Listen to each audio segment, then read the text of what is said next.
as a co-host of both Valley Metro's podcast, Storylines and Shifting Years. She shares stories about the communities they serve and how changes in transportation are impacting Maricopa County residences. She will be giving an overview of the quality of life study promoting the importance of transit and the fastest growing county in America. Take it away, Brittany.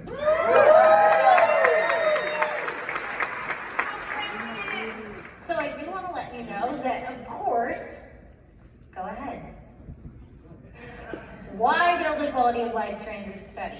And it's important to advocate for transit because here in Valley Metro, with a lot of other agencies, we don't have a dedicated funding source other than a tax. And so we have to go out to the voters and the politicians to make them understand why public transit is so important and improves the quality of life in the Maricopa County region, which is the fastest growing region in America.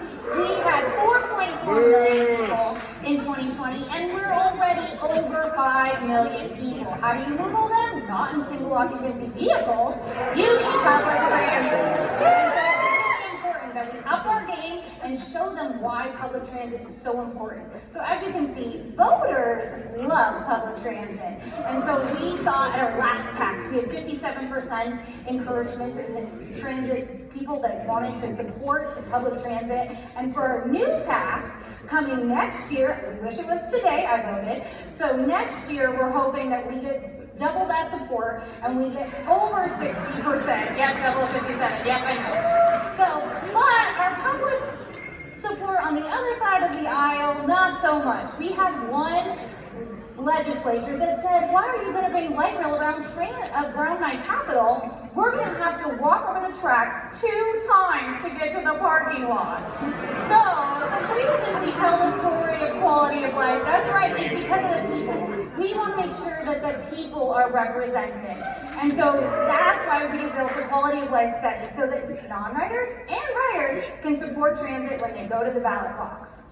So what was our starting point? In 2018, we took a snapshot of light rail.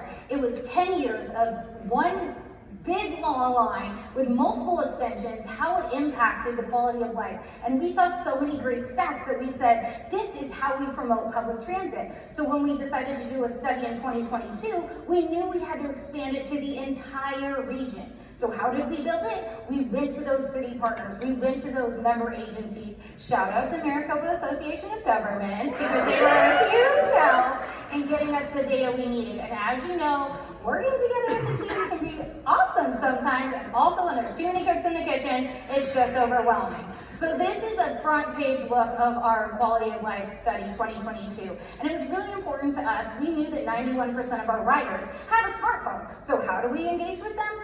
A website that is engaging and interactive. And we also learned from a lot of printed materials in 2018, we wanted to be more sustainable because that's what transit does. So we knew that a website wasn't going to be the only option. We had to go out. Marty Zeke in the audience presenting to ASU students, our CEO going on different TV shows. We knew that we had to get the word out because public transit is so important, and now we had the data to back it up with our quality of life study.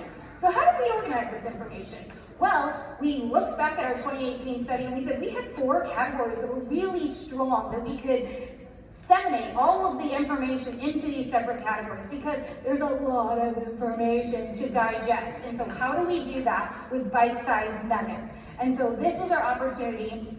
Here you can see each of these sections. What I love about this artwork is there's little nuggets from different city centers. So people who are looking at this study can find their community. So they're really engaged and involved and understand that public transit isn't just in the urban areas. It really goes to the sprawl of the city. And so as you can see, that number was way high for population. And so how do you get the non-riders involved? You tell them that there's 1.2 billion in non-transit infrastructure. That's sidewalks, that's landscaping, that's safety signals. Those crosswalks are opportunities for them to travel about their city even safer because we're putting in public transit and light rail. So it's important to educate people because not everybody knows our jargon language.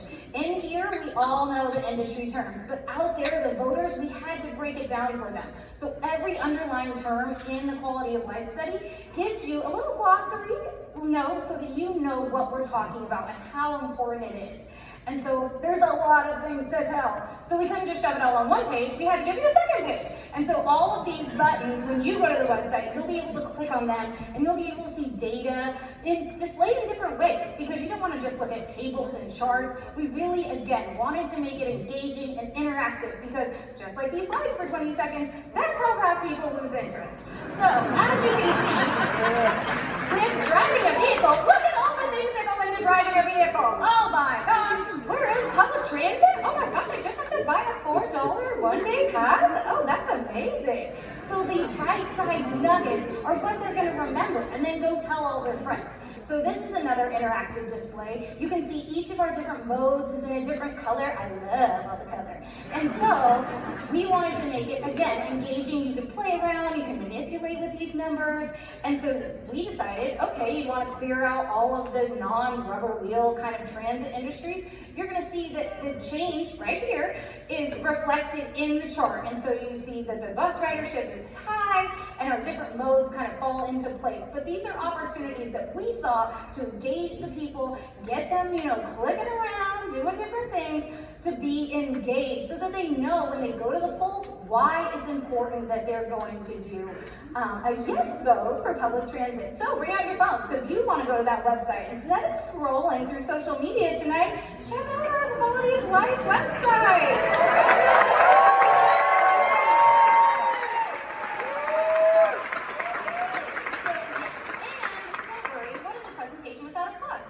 If you loved hearing me right now, you can hear me and Marty on episode 10 of Storylines. We talk about where we started, the newest edition, and where we're going, because obviously transit ain't going anywhere anytime soon. So we want to make sure that people know we're voting for now and the future. So I know some of you were lucky enough to go to cul-de-sac, and if you didn't get to, don't worry, we also have an episode about that, so you can hear about the carless community that's decided Tempe was the place to be, and valleymetro.org/storylines is where you can find all of that information and hear tons of great episodes.